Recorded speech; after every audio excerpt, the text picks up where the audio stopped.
Face بک India کے vice president Ajit Mohan نے دہلی فسادات کے معاملے میں دہلی اسمبلی کی کمیٹی کے نوٹس کے خلاف سپریم کورٹ میں عرضی دائر کرتے ہوئے نوٹس منسوخ کرنے کا مطالبہ کیا ہے۔ بتا دیں کہ دہلی فسادات میں سوشل میڈیا پلیٹ فارم کے مبینہ کردار سے متعلق کارروائی کرتے ہوئے دہلی اسمبلی کی امن اور ہم آہنگی کمیٹی کے ذریعے فیس بک کو نوٹس جاری کر اعلیٰ عہدیدار کو حاضر ہونے کا حکم دیا گیا تھا، لیکن وہ کمیٹی کے سامنے پیش نہیں ہوئے، جس کے بعد کمیٹی نے آخری وارننگ دیتے ہوئے 23 ستمبر کو دوبارہ حاضر ہونے کا حکم دیا تھا۔ اسی پر اجیت موہن نے اپنی عرضی میں نوٹس کو منسوخ کرنے کا مطالبہ کرتے ہوئے کہا ہے کہ دہلی اسمبلی کی کمیٹی انہیں حاضر ہونے پر مجبور نہیں کر سکتی، کیونکہ یہ مسئلہ پارلیمنٹ کے زیر غور ہے۔ خیال رہے کہ اجیت موہن پارلیمنٹ کی کمیٹی کے روبرو پیش ہو چکے ہیں۔ کانگریس کے سابق صدر راہل گاندھی نے وزیر اعظم نریندر مودی پر ہندوستان کے پڑوسی ممالک کے ساتھ تعلقات خراب کرنے کا الزام عائد کرتے ہوئے کہا ہے کہ پڑوس میں بغیر دوست کے رہنا بہت خطرناک ہوتا ہے۔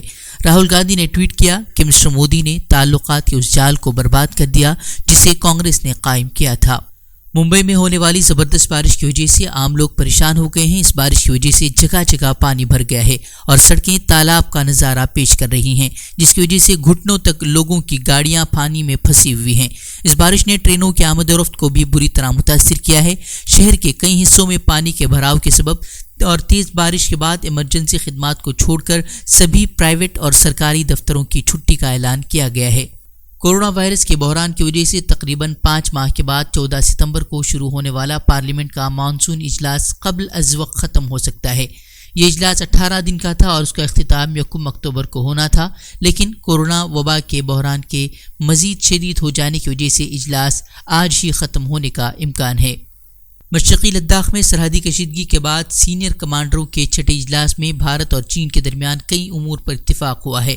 اجلاس میں اس بات پر اتفاق کیا گیا ہے کہ دونوں فریقوں کی جانب سے ایسی کوئی کارروائی نہیں کی جائے گی جو صورتحال کو مزید پیچیدہ بنائے۔ دونوں فریقین نے زمین پر مواصلات کو مستحکم کرنے اور فوجی کمانڈر سطح کے اجلاس کا جلد از جلد انعقاد کرنے پر بھی اتفاق کیا ہے۔ راجیہ سبھا میں جموں کشمیر سرکاری زبان بل کو منظور کر لیا گیا ہے۔ وزیر داخلہ امت شاہ نے خوشی کا اظہار کرتے ہوئے کہا ہے کہ جموں کشمیر کے لیے یہ ایک خواب پورا ہونے جیسا ہے اور اس سے علاقائی زبانوں کو بھی ترقی ملے گی۔ بتا دیں کہ کشمیری، ڈوگری، اردو، ہندی اور انگریزی اب جموں کشمیر کی سرکاری زبانیں ہوں گی۔ تیل، آلو اور پیاز اب ضروری اشیاء نہیں ہیں۔ حکومت نے انہیں ضروری اشیاء کی فہرست سے باہر نکالنے کے لیے بل کو راجیہ سبھا میں منظور کر لیا ہے۔ مودی سرکار نے منگل کو 3.5 گھنٹوں میں 7 بل منظور کروا لیے ہیں اور یہ بل ایک ایسے وقت میں منظور کرائے گئے ہیں جب اپوزیشن اپنے 8 اراکین کی معطلی کے خلاف راجیہ سبھا کا بائیکاٹ کر رہے ہیں۔ ملک کی وزارت داخلہ کی جانب سے پارلیمنٹ میں تبلیغی جماعت کو کورونا وبا پھیلانے کا ذمہ دار قرار دینے کو جمعیت علماء ہند کے جنرل سیکریٹری مولانا محمود مدنی نے گمراہ کن قرار دیتے ہوئے کہا ہے کہ حکومت خود کی ذمہ داری قبول کرنے کے بجائے اسے دوسروں پر تھوپ رہی ہے۔ مولانا محمود مدنی نے کہا کہ وزارت داخلہ کو اپنی آئینی ذمہ داری اور پارلیمنٹ کے اقدار کا خیال رکھنا چاہیے اور اس سے متعلق ملک کی عدالتوں بالخصوص مدراس ہائی کورٹ اور بامبے ہائی کورٹ کے فیصلوں اور تاثرات کا احترام کرنا چاہیے۔ ہندوستان میں کورونا وائرس متاثرین کی تعداد روز بروز بڑھتی جا رہی ہے۔ ہندوستان میں کورونا وائرس کے 83,347 نئے معاملات کے ساتھ متاثرین کی مجموعی تعداد 56 لاکھ کے پار ہو گئی ہے، جبکہ ملک میں صحتیابی کی شرح 81.25% بتائی جا رہی ہے۔ دریں اثنا ملک میں اب تک مجموعی طور پر 45,87,613 افراد صحتیاب ہوئے ہیں۔ اعداد و شمار کے مطابق فی الحال ملک میں کورونا وائرس کے 9,68,377 فعال مریض موجود ہیں۔ دہلی پولیس نے کڑکڑڈوما عدالت میں اپنی چارج شیٹ میں دعویٰ کیا ہے کہ شاہین باغ اور جامعہ ملیہ اسلامیہ جیسے مقامات پر CAA کے خلاف احتجاج کرنے والی خواتین کو شمال مشرقی دہلی فسادات کے پیچھے مبینہ سازشیوں نے یومیہ اجرت ادا کی تھی۔ پولیس نے فروری میں ہونے والے فسادات اور دسمبر 2019 میں جامعہ ملیہ اسلامیہ کے قریب ہونے والے مظاہروں اور تشدد کے مابین تعلق بتاتے ہوئے دعویٰ کیا ہے کہ جامعہ کا احتجاج دہلی فسادات کی شروعات تھا جس میں 53 افراد ہلاک ہوئے ہیں۔ بتا دیں کہ دہلی فسادات معاملے میں دہلی پولیس کی جانچ کو لے کر کئی سوالات اٹھائے گئے ہیں۔ کرناٹک میں گزشتہ دنوں سے ہو رہی مسلسل بارشوں سے لوگوں کی مشکلات میں اضافہ ہوا ہے۔ ضلع شیموگا میں لنکن مکی ڈیم میں پانی کی سطح میں زبردست اضافہ ہوا ہے، جس کو دیکھتے ہوئے کرناٹکا پاور کارپوریشن نے شراوتی ندی کے اطراف بسنے والوں کے لیے الرٹ جاری کرتے ہوئے کہا ہے کہ وہ محفوظ مقامات پر منتقل ہونے کے لیے تیار رہیں۔ KPCL کے مطابق اگر بارش کا سلسلہ اسی طرح جاری رہا تو لنکن مکی ڈیم سے کسی بھی وقت پانی کا اخراج کیا جا سکتا ہے۔